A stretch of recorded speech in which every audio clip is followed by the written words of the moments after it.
अस्सलाम वालेकुम वरहमतुल्लाहि वबरकातुहू। एक इंतहाई अहम सवाल आया है कि हिंदू अपने मुर्दों को क्यों जला देते हैं। मरते वक्त वो अपने मैयत को जला देते हैं और उस राख को गंगा के अंदर बहा देते हैं। वो ऐसा क्यों करते हैं और क्या उनको इसके करने के बाद अजाब नहीं होगा? उनके गुनाहों का जो अजाब है, क्या इस तरह से अपने मैयत को जला देने से क्या मैयत ख़त्म हो जाती है? तो इसका जवाब इंतहाई अहमियत का हामिल है और ये समझना हमारे लिए ज़रूरी है। इससे कबल हम हिंदुओं के अकायद की तरफ थोड़ी सी तवज्जो करते हैं। हिंदुओं का ये अकीदा है और ये मानना है, वो ये कहते हैं कि इंसान चूंकि 5 अनासर से मिलकर बना है और उसमें सबसे पहले वो कहते हैं कि आग है, पानी है, मिट्टी है, हवा है और उसके बाद कहते हैं कि आकाश यानी कि आसमान इसके अंदर शामिल है। तो हिंदू मज़हब के मुताबिक कहते हैं कि हर चीज़ चूंकि अपने असल की तरफ लौट कर चली जाती है और यही उसका उसूल भी है, तरीका भी है, ज़ाब्ता भी है।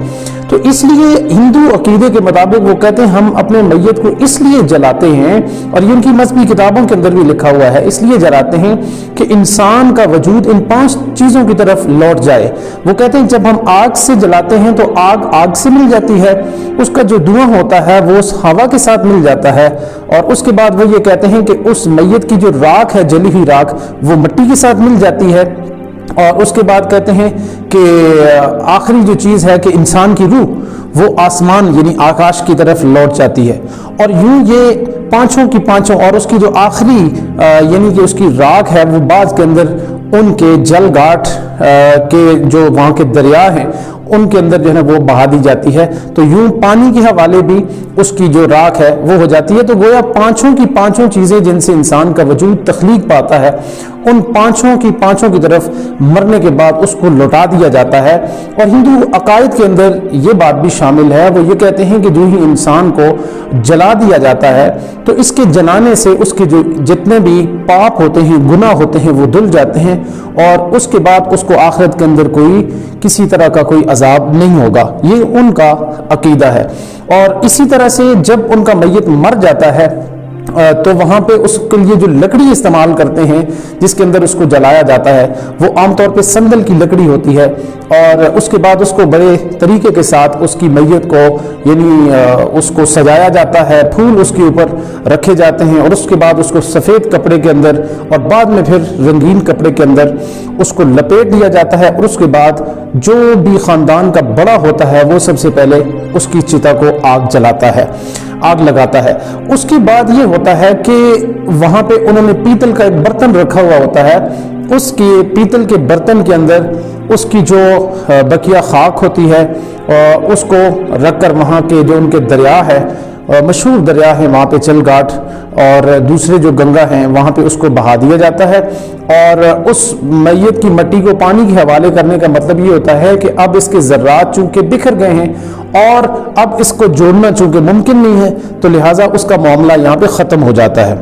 हालांकि वो नहीं जानते कि वो मालिक अर्ज़ व समा है, वो जिसने इस इंसान को, जब ये इंसान मौजूद ही नहीं था उस वक्त अल्लाह ताला ने इस इंसान को ये इतना बड़ा वजूद अता किया, ये शक्ल सूरत, ये शबाहत, ये आंखें, ये चेहरा, ये तबस्सुम, ये सारा इंसान जिसने अज़ल से बनाया, उसके लिए कोई मुश्किल नहीं है कि वो उन बिखरी हुई हड्डियों को या वो बिखरी हुई ज़र्रात को जमा करके वो मालिक फिर से एक इंसान बना ले। लेकिन ये उनका एक अकीदा है। और उसके बाद पीतल के बर्तन के अंदर उसकी चंद जो हड्डियाँ होती हैं जो कि अनजली हुई होती हैं, तो उनको वो अपने साथ ले जाते हैं और कुछ दिनों के बाद फिर उन हड्डियों को भी बहा दिया जाता है। ये उनका एक अकीदा है। जो बुनियादी वजह है कि वो क्यों जलाते हैं, उस क्यों जलाने के पीछे ये एक लॉजिक है। जहाँ तक अजाब का मामला है तो चूँकि इंसान को बहसीयत इंसान, बहसीयत मुसलमान नहीं बल्कि बहसीयत इंसान अल्लाह ताला के सामने हर इंसान क़यामत के दिन अपने आमाल का जवाबदेह होगा।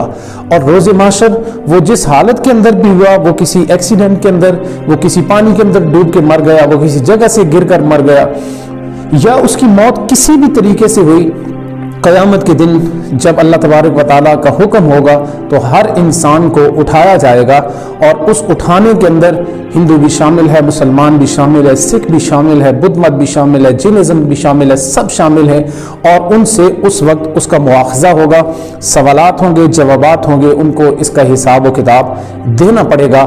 یہ ان کا عمل، ان کا وقتی ایک نظریہ کہہ لیں، ان کا عقیدہ کہہ لیں، بہرحال اعمال کا جو سزا و جزا کا معاملہ ہے وہ بالکل ہوگا۔ اللہ تعالیٰ عمل پیرا ہونے کی توفیق عطا فرمائے۔ اور آخر میں ہم مسلمانوں کے لیے میں سمجھتا ہوں کہ کتنی زیادہ عظمت ہمیں جو ہے وہ اللہ تعالیٰ کا شکر ادا کرنا چاہیے کہ ہماری جو میت ہے اس کو کتنے مقدس طریقے سے، احترام کے ساتھ، عزت کے ساتھ سنبھال کر، اللہ تعالیٰ کا حکم ہوتا ہے کہ اس کو اس طرح سے اٹھا کر لے کے جاؤ کہ جیسے دلہن کو بارات کی شکل کے اندر اٹھا کر لے جایا جاتا ہے، اور پھر احترام کے ساتھ اس کو قبر کے اندر جو ہے نا وہ ایک سفید رنگ کے کفن کے اندر لپیٹ کر میرے بندے کو میرے حوالے کرو۔ کتنا پیارا دین ہے۔ تو شکر بھی ادا کریں، اللہ تعالیٰ کی بارگاہ میں سجدہ ریز بھی ہوں کہ اللہ تعالیٰ نے ہمیں کتنا پیارا دین عطا فرمایا ہے۔ اللہ تعالیٰ عمل پیرا ہونے کی توفیق عطا فرمائے۔ السلام علیکم ورحمۃ اللہ وبرکاتہ۔